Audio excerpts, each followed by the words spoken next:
আজকের ভিডিওটা সম্পূর্ণ অন্যরকম একটা ভিডিও নিয়ে আসলাম। কেউ স্কিপ করো না, কারণ কথাগুলো আমার আপনার সব সাধারণ মানুষের জন্যই।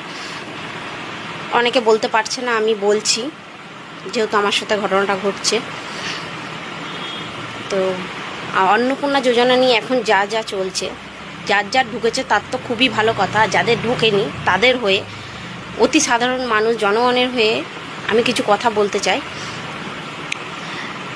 আশেপাশে তো অনেক অতি সাধারণ, মানে আমার নিজের চোখে দেখা এরকম গরিব মানুষদের এমনও আছে তাদের টাকা ঢোকেনি, যারা ওষুধ কিনতে পারছে না, এই টাকাটার জন্য ওষুধ কিনতো, কেউ টিউশনই দিত, এরকম অনেক মানুষ আছে টাকাটা তাদের ঢোকেনি।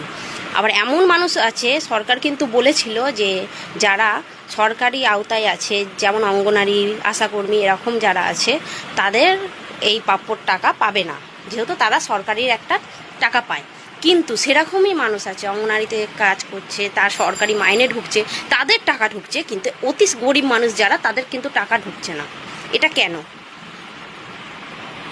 আর যেটা বলার জন্য আমি এসেছি, আমারই ঘটেছে। আগের মাসে টাকা ঢুকেছে। আমি একদম প্রথমে যখন ফার্স্ট ফর্মটা ছাড়ে, তখন আমি অফলাইনে, আমাকে এইচডি অফিস থেকে ফোন করেছিল, আমি সেখানে গিয়ে ফর্ম ফিল আপ করে জমা দিই। তো আমার 3 তারিখে, জুন মাসের 3 তারিখে টাকাটা ঢুকে গেছিলো, আমার ফর্মটা সাবমিটেড হয়ে গেছিলো। তো তারপরে কোনো অসুবিধা হয়নি। তারপরে সবাই স্ট্যাটাস চেক করতো, আমিও করেছি, স্ট্যাটাস চেক করে দেখেছি। তো হ্যাঁ, দেখাচ্ছে সাবমিটেড, সব কিছু দেখাচ্ছে, head of the family, phone number, Aadhaar card, আমাদের নাম্বার, আমাদের মেম্বার, সব কিছু দেখাচ্ছিল।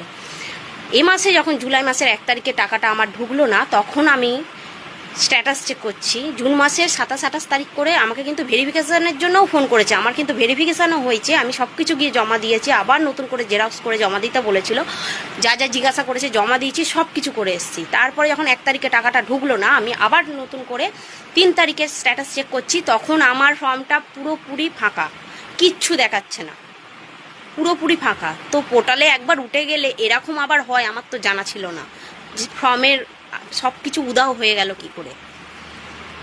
আমি যখন ফোন করি কালকে রাত্রিরে, যে আমার ভেরিফিকেশান করেছে তাকে ফোন করছি, তখন সে আমাকে বলছে যে আমার তো কাজ যা ছিল আমি করে দিয়েছি, দিয়ে আমি মিউনিসিপ্যালিটিতে জমা দিয়ে দিয়েছি, পৌরসভাতে। তো এবার তারা যদি সাবমিটেড না করে, আমার তো কিছু করার নেই, তো আপনি একবার অনলাইনে ফর্মটা ফিল আপ করুন। তো আমি অনলাইনে ফর্মটা ফিল আপ করার জন্য যখন তারপরে যাই, সব ডকুমেন্টস নিয়ে সব ফর্ম ফিল আপ করার জন্য যখন রেডি করি, দেখছি ফর্মটা এসে করছি, যখন সাবমিটেড করছি ফর্মটা ফিল আপ করে, তখন আমার ফর্মটা সাবমিটেড হচ্ছে না, নট সাবমিটেড দেখাচ্ছে। যেহেতু একবার ওই আধার কার্ডটা দিয়ে হয়েছে, তাহলে পোর্টালে নিশ্চয়ই আমার এটা গেছে, তাই আমার ফর্মটা আর হচ্ছে না। কারণ আর যারা অফলাইনে করেছে সবাই অনলাইনে ফর্ম ফিল আপ করতে পারছে, আমি শুধু অফলাইনেই করেছি, আমি অনলাইনে ফর্ম ফিল আপ করিনি। তারপরেও আমার ফর্মটা কিন্তু হচ্ছে না। এটা কেন হচ্ছে, এটা আমি কার কাছে জানতে চাইবো? কোথায় গেলে আমি এর বিচারটা পাবো? দয়া করে আপনারা একটুখানি সাহায্য করুন, আর এই ভিডিওটা বেশি বেশি শেয়ার করুন, যাতে অনেক মানুষের উপকার হয়, আমিও যাতে জানতে পারি, এর বিচারটা পাই। ধন্যবাদ। বেশি কিছু বলবো না, এটা বেশি বেশি করে শেয়ার করে দিন।